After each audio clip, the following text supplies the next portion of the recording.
जब पिता कह दे कि ये तो मेरी प्रॉपर्टी है, ये कौन, यानी अपने बेटे के लिए कह रहे हैं, वो कौन होता है एफआईआर दर्ज करवाना? जी हाँ, बिल्कुल सही समझ रहे हैं आप, भरतपुर की बात कर रहे हैं हम। दरअसल भरतपुर के मोती महल पर कुछ 3 युवकों ने एसयूवी कार के साथ गेट तोड़कर एंट्री की और उस झंडे को बदलने की उन्होंने पहल सी की।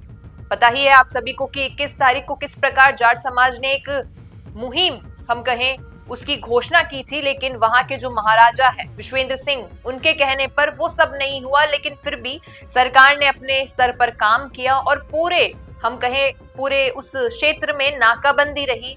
किसी प्रकार की कोई ऐसी गतिविधि होती है तो सरकार का उस पर और प्रशासन का उस पर एक्शन रहा। लेकिन क्या होता है, रात के वक्त एसयूवी में एक, तो हम कहें, एक व्यक्ति की तो पहचान हो चुकी है, 2 व्यक्तियों की नहीं हुई है। मनुदेव सिंसनी जो एक शख्स है, जाट समुदाय से हैं, और उनका कहना है कि जो अनिरुद्ध सिंह है वहां के राजकुमार, उनका कहना है कि एक शख्स की तो हम कहें आइडेंटिफिकेशन हो चुकी है, 2 अभी भी अज्ञात व्यक्ति है। तीनों के खिलाफ एफआईआर दर्ज करवाई है उन्होंने। और आज हम बात करें, जब जो मनुदेव सिंसनी है उनके गांव में पंचायत बैठी है और जाट समाज के कई लोग वहां पर मौजूद है, बातचीत की जा रही है इस मामले को लेकर कि अनिरुद्ध सिंह ने तो कह दिया है कि भाई जो झंडा पहले लगा था वो युद्ध का प्रतीक था और मैं नहीं चाहता कि हमारे इस लोकतांत्रिक देश में किसी प्रकार का कोई युद्ध का आगाज हो, इसलिए मैंने शांति का प्रतीक उस पचरंगा ध्वज को लगाया था। लेकिन अब इतनी जद्दोजहद के बाद तिरंगे में उसको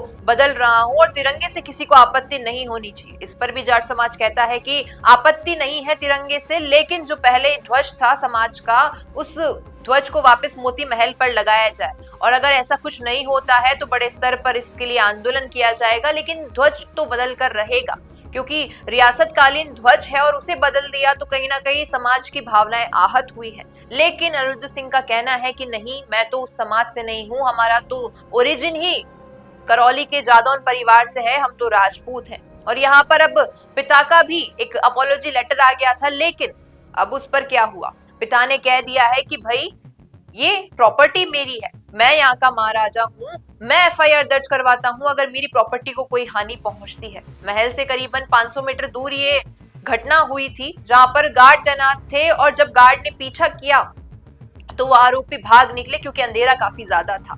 अब ऐसी तमाम प्रतिक्रिया इस केस को लेकर बन रही है। अब देखना यही होगा कि क्या जाट समाज इस ध्वज को बदल पाएगा, क्या वापस रियासतकालीन जो ध्वज है वो लग पाएगा, और क्या तिरंगे के साथ वो ध्वज लगेगा या सिर्फ जो उनका ध्वज था रियासतकालीन वो ध्वज लगेगा। क्योंकि अनिरुद्ध सिंह का तो साफ कहना है कि मैं जाट समाज से नहीं हूं, मैं तो राजपूत समाज से हूं। क्या आपकी राय है बताइएगा कमेंट में। पसंद आया हो ये वीडियो तो इसे लाइक करना, शेयर करना और हमारे चैनल द फैक्ट इंडिया को सब्सक्राइब करना न भूलना। धन्यवाद। तो दिखता नहीं है वो चलता नहीं है, लेकिन प्रॉब्लम तो यही है कि अपने बिजनेस को दिखाएं कैसे, पूरे इंडिया तक उसको पहुंचाएं कैसे।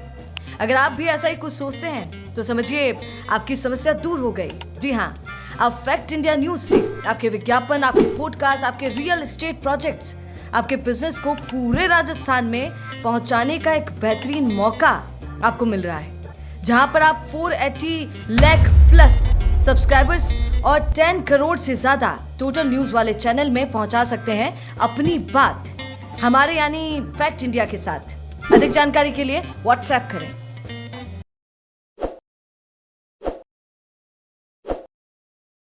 ताज़ा खबरों के लिए विजिट करें द फैक्ट इंडिया की वेबसाइट और डाउनलोड करें द फैक्ट इंडिया ऐप।